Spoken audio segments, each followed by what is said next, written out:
یہ کسی کو انفرادی طور پر یا کسی تنظیم کو دیا جاتا ہے جنہوں نے امن کے لیے کام کیا ہو۔ 15ویں امن انعام کا حقدار ہیں 2023 سال کے احمدیہ مسلم امن انعام جا رہا ہے ڈیوڈ سپرڈر کو، جو برطانیہ سے ہیں۔ ڈیوڈ جو ہیں وہ استاد ہیں برطانیہ میں۔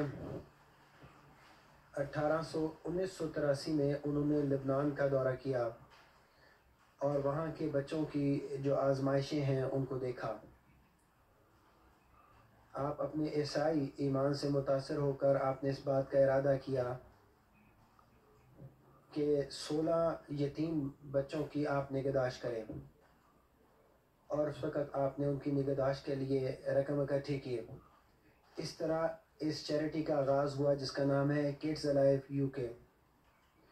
اس وقت سے یہ چیریٹی کام کر رہی ہے اور اب یہ 11 ممالک میں کام کر رہی ہے، اور بچوں کے لیے 24 اس نے ادارے قائم کیے ہیں، 7 اسکول ہیں، اور 1500 فیملیز کو یہ سپورٹ کرتے ہیں۔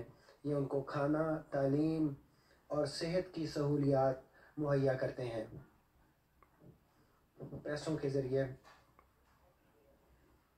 جو اپنے ہی گھرانے میں رہتے ہیں اور ان بچوں کو اس طرح ایک اچھی زندگی گزارنے کا موقع ملتا ہے۔ یہ اس وقت ریٹائر ہو چکے ہیں لیکن پھر بھی اس چیریٹی کے لیے بھرپور کام کر رہے ہیں۔ آپ کا مشن جاری ہے عالمی طور پر۔ ہمیں بہت خوشی ہے کہ ہم ان کے ان کاموں کو سراہتے ہیں، اور ان کو یہ امن کا انعام جماعت احمدیہ کا سالانہ پیس سمپوزیم میں دیا جائے گا۔ حضور، اب میں آپ کی اجازت سے جارج شرنی کو بلانا چاہوں گا، جو مذہبی امور کے قانون کے بارے میں کام کرتے ہیں اور حضور کی خدمت میں کچھ پیش کرنا چاہتے ہیں۔ اچھا، احمدیہ مسلم پیس پرائز۔ السلام علیکم ورحمۃ اللہ۔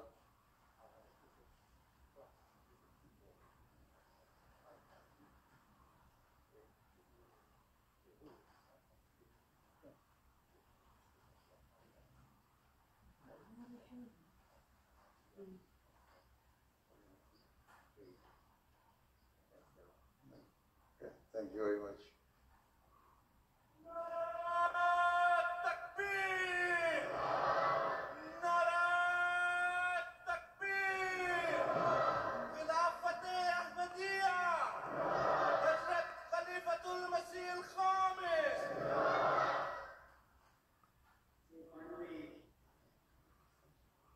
حضور، آخر میں وہ پیغام پڑھ کے سنانا چاہتا ہوں جو بادشاہ کی طرف سے، چارلس کی طرف سے موصول ہوا ہے۔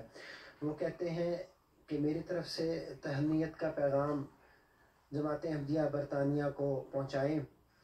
ان کا یہ 57واں جلسہ سالانہ ہو رہا ہے جو 28 سے 30 جولائی حدیقۃ المہدی آکلینڈ فارم ہیمپشائر میں ہو رہا ہے۔